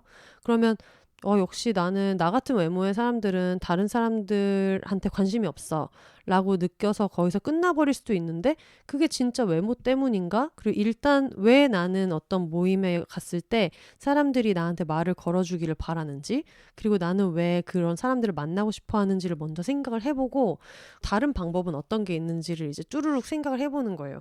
일단 A 모임에 갔는데 별 효과가 없었다면 B 모임에 가보는 방식이 있을 수도 있고, 그냥 일할 때 집에서 안 하고 카페에서 해본다든가 그런 노출량 자체를 넓혀볼 수도 있잖아요. 그러니까 그런 식으로 뭔가 하나씩 직면하면서 확인을 하지 않으면 결국은 이게 다 외모의 문제다라고 느낄 수밖에 없다라는 이야기를 하고 있습니다. 근데 결국은 저는 이걸 보면서 일기를 써야겠다는 생각이 들었어요. 되게 진지하게. 근데 제가 에세이는 많이 써도 일기를 쓰려고 생각해 본 적은 없었고, 그리고 뭔가 내 안에서 좀 이해할 수 없는 어떤 상황이 벌어지고 있다고 믿으면은 항상 저는 심리상담 선생님한테 가서 물어봐야겠군 이라는 생각을 했었거든요. 근데 이 책을 읽고 느낀 게 뭐냐면, 예를 들면 이렇게 얘기해 볼게요. 이렇게 얘기하면 여러분 너무 걱정하실 것 같지만 비욘세를 진행하면서 청취자분들이 나를 어떻게 생각하는지 모르겠다라는 생각이 들었을 때, 이게 자기 혐오랑 진짜 빨리 결합하거든요. 저는 비욘세가 되게 약간 양면적인 콘텐츠라는 생각이 드는 게 뭐냐면, 여러분들 중에서는 아마 제 얼굴을 모르시는 분들도 계실 거예요. 굳이 내가 뭐 이 사람 인스타나 이런 걸 찾아가가지고 얼굴을 볼 필요가 없다고 느끼는 분들도 되게 많기 때문에, 그리고 제 얼굴을 알더라도 제가 그냥 이렇게 목소리만으로 여러분을 만나는 거랑 얼굴을 대면해서 만나는 거랑은 사실 굉장히 맥락이 많이 다르잖아요. 저 스스로한테도. 그러니까 아까 얘기했던 것처럼 사람을 얼굴을 보고 얘기하면 나도 오늘 피부가 좀 별론가? 아니면 뭐 화장이 좀 별론가? 뭐 여러 가지를 신경 쓰게 되는데, 이게 목소리로만 전달되기 때문에 웬만한 친구들을 만날 때보다 훨씬 더 팟캐스트를 할 때 오히려 더 좀 편안하고 솔직하고, 물론 제가 골라서 전시하는 솔직함에 불과하긴 하지만 그렇다고 느낄 때가 굉장히 많이 있어요. 그리고 어쨌건 간에 친구들보다 더 많이 이야기하는, 육성으로 얘기하는 시간은 청취자분들한테 더 많이 할애하고 있기도 하고, 그렇다 보니까 내가 보통 사람들이 누구를 만나면 외모에서부터 서로 첫인상이나 아니면 그날그날의 표정이나 이런 것들이 이 사람의 메시지 자체를 오해하게 만들기도 하고 좌우할 때가 있는데, 제가 어떤 표정으로 이야기하고 있는지를 여러분은 못 보시잖아요. 근데 저는 예전부터 제가 농담식으로 얘기했는데, 제가 인상이 그렇게 막 유한 인상이 아니다 보니까 늘 그런 고민이 있단 말이에요. 사람들이 나를 되게 좀 오해할 거다. 뭔가 늘 화나 있다고 생각할 수도 있고 되게 까칠하다고 생각할 수도 있고, 근데 실제로 까칠한 부분이 있기도 하지만 표정 때문에 그렇게 느끼는 부분들도 있을 거라고 생각해서 팟캐스트로 얘기하는 게 누구를 만나서 얘기할 때보다 편할 때도 굉장히 많거든요. 근데 또 반대로 얘기하면 이게 외모라는 게 여기에서도 얘기하지만 이 사람이 나를 평가하는 척도라고 봤을 때는 목소리나 말투도 들어가 있는 메시지가 아니라 어떻게 보면 굉장히 외적인 요소이기는 한 거잖아요. 말투 때문에 저게 진짜 딱 듣기가 싫어 라고 느낄 수도 있고, 너무너무 헛소리인데 말투가 너무 유려해가지고 저 톤 때문에 속았다라고 느끼는 때도 있잖아요. 그렇다 보니 저도 제가 얘기한 거를 편집을 해서 하다 보면 왜 저렇게 말을 급하게 할까? 왜 저렇게 불안해 보이게 말을 할까? 혹은 저게 재밌나? 저게 지금 저기서 웃을 일인가? 이런 생각을 할 때가 있단 말이에요. 그래서 청취자분들이 나를 어떻게 생각할지 걱정돼서 뭔 말을 못하겠네 라고 생각하는 때가 자주는 없지만 있긴 있어요. 당연히. 그런 걸 생각을 안 하면은 사회성에 문제가 있는 거지. 그래서 그게 수치스럽다고 생각하거나 큰 문제라고 생각하지는 않지만, 근데 그것도 정서적으로 건강하지 않을 때는 되게 힘든 문제일 때가 실제로 되게 많이 있었거든요. 근데 그럴 때 청취자분들이 나를 어떻게 생각할지 걱정돼서 무슨 말을 못하겠네 라는 이 문장을 계속해서 파고들어 볼 필요는 있는 거죠. 왜 청취자분들이 나를 어떻게 생각할지를 신경 쓸까? 그러면 최악의 경우 청취자분들이 나를 정말 나쁘게 생각한다고 한다면 그 다음엔 어떤 일이 벌어질까?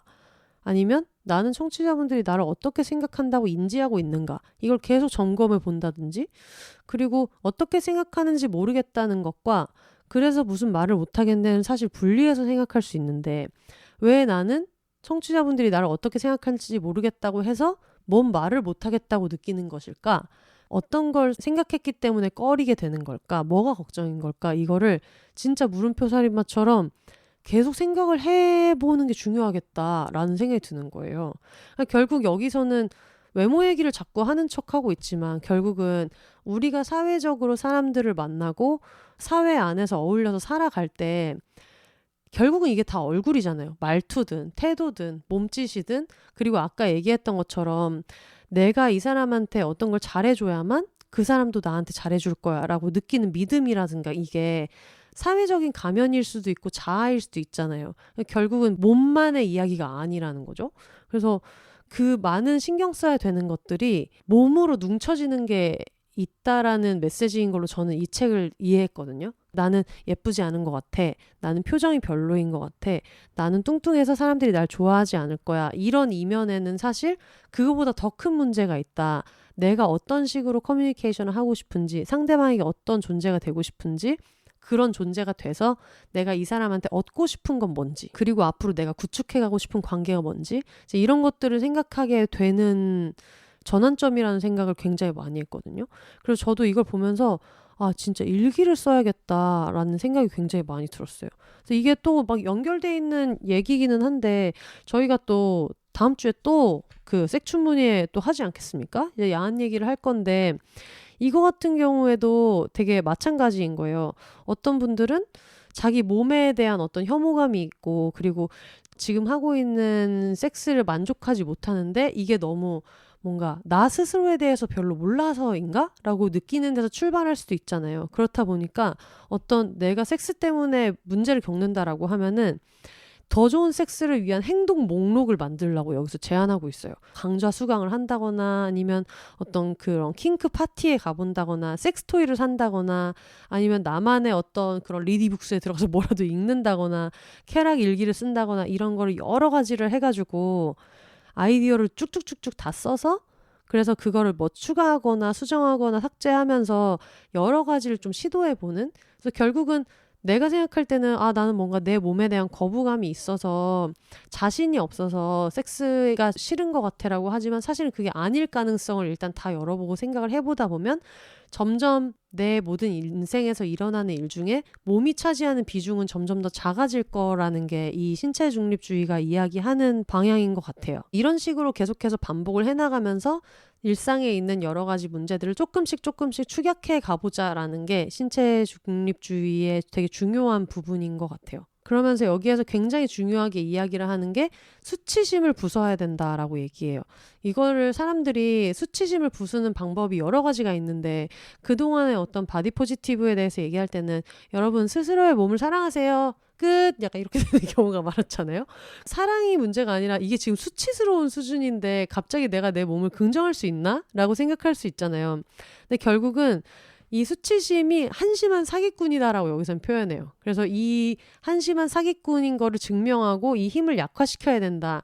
그러니까 마치 우리가 그런 넷플릭스 다큐 같은 거 볼 때 사이비에 대한 얘기도 그렇고 그리고 매드맥스에서도 결국은 이모탄이 결국은 죽는 존재라는 거를 확인하는 순간 사람들이 거기서 확 해방되게 되잖아요. 그러니까 사이비도 이 사람의 정말 어떤 짜치는 장면 진짜 한심한 장면 같은 거를 목격할 때 거기서 이제 뭔가 각성이 돼서 내가 지금 여기에 이렇게 휘말려 있을 때가 아니지라고 느끼게 되는데 그거랑 비슷하게 수치심도 비밀로 삼을 때 우리를 지배하는 힘을 갖게 된다. 결국은 이걸 대낮으로 끌어내서 관계 안으로 들이면 그것은 시들기 시작한다라고 이야기해요.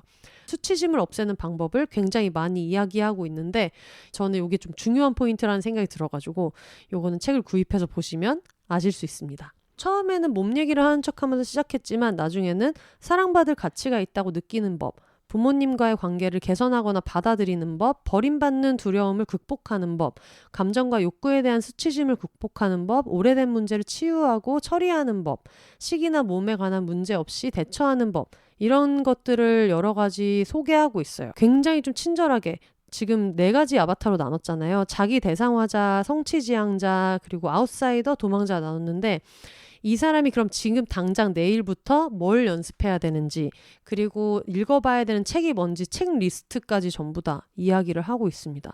그래서 어떤 지식을 전달하는 책이라기보다는 이분이 원래 코칭을 하잖아요. 근데 우리 모두가 이 사람한테 가가지고 코칭을 받을 수는 없지 않겠습니까? 그래서 물론 코칭이라는 게 다 1대1의 작업이기 때문에 이 책이 이 사람과 코칭하는 거를 이걸로 대체할 수는 없지만 어쨌든 자기가 가지고 있던 노하우를 일단 다 여러 가지로 이제 때려 넣어가지고 한국에 있는 저희 같은 경우에도 읽어보고 나는 그럼 이걸 도전해봐야겠다. 어떤 걸 시도할 수 있는지 좀 가이드를 준다는 느낌이 들었어요. 책이 장수가 되게 많아요. 이게 한 400페이지가 넘는 책이고 그리고 제가 이거 봤을 때 이게 그 종이가 일반적으로 보통 한 80g 이 정도의 종이를 쓰는데 그거보다 약간 얇은 것 같다. 아주 습자지처럼 얇은 종이에 400페이지 정도가 있고 여백도 그렇게 크지 않다. 왜냐면은 이분이 지금 너무 모든 것을 집대성해가지고 여러 가지 지식을 좀 나누려고 하다 보니 굉장히 많은 내용이 들어가 있어서 사실 저는 이거를 2년 뒤에 다시 읽으면은 또 다른 데에서 꽂히게 될 거라는 생각이 들더라고요. 하나 가지고 있으면 너무 좋겠다라는 생각이 많이 들었습니다. 그리고 굉장히 중요한 메시지가 여기에서 신체 중립주의를 이야기한다고 해서 되게 큰 깨달음을 주는 것 같지만 계속 이 책에서 저자가 이야기하는 게 그런 부분이거든요. 이거는 개인이 어느 날 갑자기 깨우친다고 해서 끝나는 일이 아니다. 세상에서는 계속 이런 자극을 우리한테 앞으로도 계속 줄 거고 그리고 이렇게 손바닥 뒤집듯이 되는 것도 아니기 때문에 여러 가지 방법을 이야기했지만 이 모든 거를 잘 유지하고 있다고 하더라도 어느 날 갑자기 또 자기 몸이 너무 싫어질 수 있고 인생에서 생기는 모든 일이 다 나 때문이다, 몸 때문이다라고 느낄 수 있다. 그리고 제일 중요한 거는 어떤 몸에 대한 생각은 극복하기 너무 어려울 수도 있다. 태생적으로 극복할 수 없는 어떤 몸의 문제라는 것도 있잖아요. 대안을 탐색할 수는 있지만 결국은 이게 궁극적으로 정말 몸의 문제에서 끝날 수도 있는 거잖아요. 세상에는 그런 문제들이 있잖아요. 그래서 그런 한계점에 대해서도 이야기를 하면서 다만 자기가 스스로의 삶을 이런 식으로 고찰하고 계속 신경 쓰고 방법을 찾아 나가면서 뭔가 분명히 삶의 질을 어떤 식으로든 조금이라도 개선할 수 있는 여지가 있고 그걸 스스로 안다는 거는 너무 중요하다. 그래서 아까 얘기했던 것처럼 타인이 내 몸을 어떻게 보는가, 그리고 내가 다른 사람들한테 잘해주는 거, 특히 여성들 같은 경우에는 한국식으로 얘기하면 말 예쁘게 하고 예쁘게 굴고 하는 걸 중요하다고 생각하는 사회에서 내가 내 몸에 대해서 주체적으로 생각하고 그 방법을 찾으려고 하는 노력 자체가 굉장히 유의미하다라는 이야기를 하고 있습니다. 여기에서는 해결책을 굉장히 많이 얘기했고 이 해결책이 메인인 책이기는 한데 오늘은 어쨌든 이 책을 사야 할 이유가 여러분에게도 있어야 되기 때문에 뒷부분은 한번 구매하셔서 읽어보시면 좋을 것 같아요. 그리고 또 여기서 굉장히 인상적이었던 것이 결국은 또 감사의 말에 편집자님 감사하고 누구 감사하고 라고 이야기를 하지만 마지막으로 가장 사랑스러운 고양이 월든에게 고마움을 전한다라고, 약간 이런 미국에 사시는 분들은 항상 마지막에 반려동물 넣는 경향이 있어가지고 이것도 굉장히 좀 귀엽다는 생각이 많이 듭니다. 읽으면서 마음이 따뜻해지는 그런 대목이었고요. 이 뒤에 부록이 또 재밌어요, 여러분. 부록에 이런 게 있습니다. 자주 묻는 질문, FAQ가 들어있는데 이런 질문이 있어요. 신체 중립성에 대해 가족과 친구, 파트너의 지지를 받으려면 어떻게 해야 되나요? 그들은 여전히 다이어트와 웰니스 문화에 깊이 빠져 있어서 내가 하는 작업을 건강하지 않고 어리석고 나약하며 심지어 위험한 것으로 봅니다. 라는 고민이 있어요.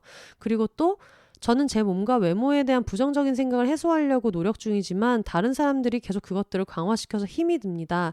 누군가가 제 몸이나 외모에 대해 비판하거나 부정적인 언급을 하거나 묻지 않은 조언을 할 때 어떻게 해야 되나요? 라는 굉장히 사람을 혹하게 만드는 이런 질문이 있는데 여러분 이것도 사보시면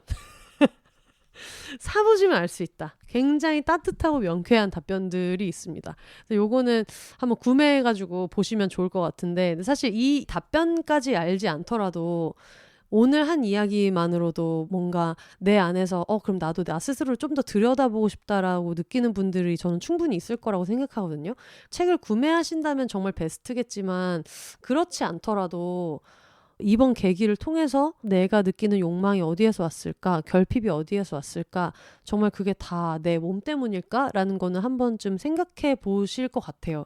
저는 그렇게 느꼈기 때문에 들으신 청취자분들도 그렇게 도움을 많이 받으실 수 있으면 좋겠다라는 생각이 듭니다. 저희 이 출판사에서 옐로브릭에서 이벤트로 저희 비욘세 청취자분들 10분한테 책을 증정을 해주신다고 하셔가지고 감사하게도 요 책을 만나보실 수 있게 됐는데 일단 지금 이 방송을 5월 17일에 가장 빠르게 들으시는 분들은 5월 17일에 듣고 계실 거예요. 오늘 금요일 5월 17일인데 이때부터 24일까지 다음 주 24일까지 비욘세랑 바디 뉴트럴을 동시에 언급해가지고 기대평 아니면 청취평을 올려주신 청취자분들 중에서 10명을 추첨해서 이 책을 보내드리도록 하겠습니다. 언제든 열어볼 수 있는 백과사전 수준이기 때문에 저는 소장할 만한 책이라고 생각은 들지만 그래도 나는 한번 받아서 읽어보고 싶다라고 하시는 분들은 기대평이나 청취평 올려주시면 좋을 것 같아요.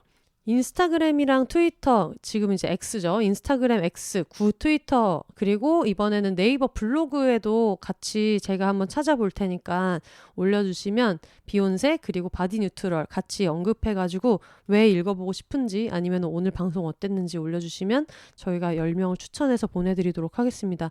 이게 인스타그램이 그 해시태그 검색을 최신순으로 이제 못 보게 하다 보니까 올리실 때는 해시태그 비욘세, 해시태그 바디 뉴트럴 뉴트럴 하시면서 비욘세 계정을 꼭 태그를 해주시면은 빼먹지 않고 잘 확인하도록 하겠습니다. 그리고 24일에 당첨 발표를 할 거기 때문에 그때까지는 유지해주신 게시물만을 대상으로 해서 올려드리도록 할 거고요.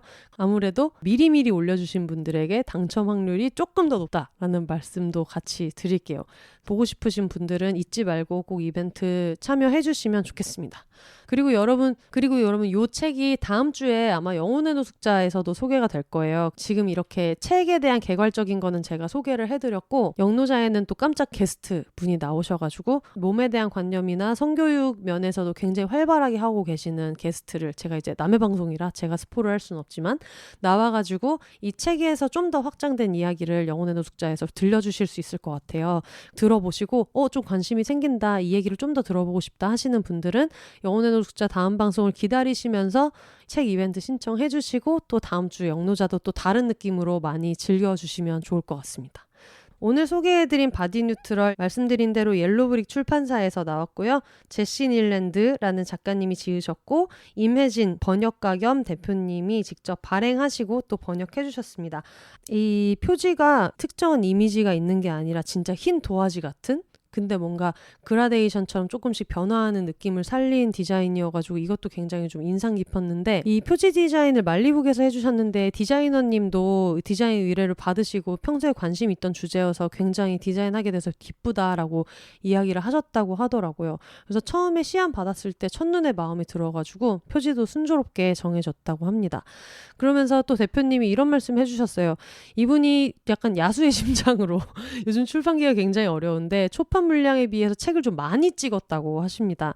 그렇다 보니 비욘세의 어떤 기세로 중세를 찍게 된다면 너무너무 기쁠 것 같다라는 이야기를 해주셨어요. 그래서 여러분들 이벤트 정말 많이 참여해 주셨으면 좋겠고 그리고 나중에 책을 이제 구매하셔가지고 읽게 됐을 때 리뷰에도 비욘세 듣고 주문했다, 비욘세에서 언급해서 흥미가 생겨서 주문했다 이렇게 이야기를 해주시면 저희 굳이 비욘세에 찾아와서 이제 돈을 태워주신 광고 주님께서 굉장히 뿌듯해 하실 거다 이제 이런 생각이 많이 듭니다. 전국 서점에서 구입하실 수 있고요. 그리고 요즘에 작은 책방들에서도 굉장히 많이 취급하고 있거든요. 특히 비욘세에서 소개하는 책은 이제 스페인 책방에서도 늘 한 번씩 여쭤보는 분들이 계시기도 하고 그리고 저희가 약간 관심사가 비슷해서 항상 구비하고 있기 때문에 아마 스페인 책방을 통해서도 바디 뉴트럴 구매하실 수 있을 것 같아요. 온라인으로도 구매하실 수 있으니까요. 들어가 보시고 많이 찾아주시면 좋겠습니다. 팟캐스트에서 굉장히 많이 얘기한 것처럼 느껴질 수 있지만 알맹이는 하나도 얘기하지 않았다. 엑기스는 하나도 안 나갔기 때문에 이 세세한 것들을 같이 좀 만나보시면 좋겠다 이런 생각이 듭니다. 결국은 다음 주에 저희가 이어서 이야기하기로 한 색춘문예도 또 비슷한 게 아닌가라는 생각이 들어요. 뭔가 전형적으로 성적으로도 이건 이렇게 해야 돼 저렇게 해야 돼 여러 가지 압박도 있고 스스로가 원하는 거를 찾기가 어렵고 그런 와중에 여러 가지 모험을 통해서 이제 그거를 해낸 분들도 있는데 저희가 항상 얘기하듯이 자위도 섹스도 스스로 원하면 해도 되고 안 해도 되고 그리고 만약에 한다면 더 나답게 할 수 있는 방법을 적극적으로 찾을 수 있으면 베스트고 이런 얘기를 하고 있기 때문에 어쩌다 보니까 굉장히 5월달이 몸과 어떤 섹슈얼리티를 포함한 스스로한테 집중하면서 살아가는 여러 가지 방식을 배워나가기도 하고 엿보기도 하는 그런 달인 것 같아가지고 정말 가정의 날답다 이런 생각을 하면서 마무리해보도록 하겠습니다. 올더 싱글레이디 싱글피플이 말하는 비혼의 세상 비욘세 그럼 저는 다음 주에 혜영 언니랑 다시 돌아오도록 하겠습니다. 여러분 혼자 사세요.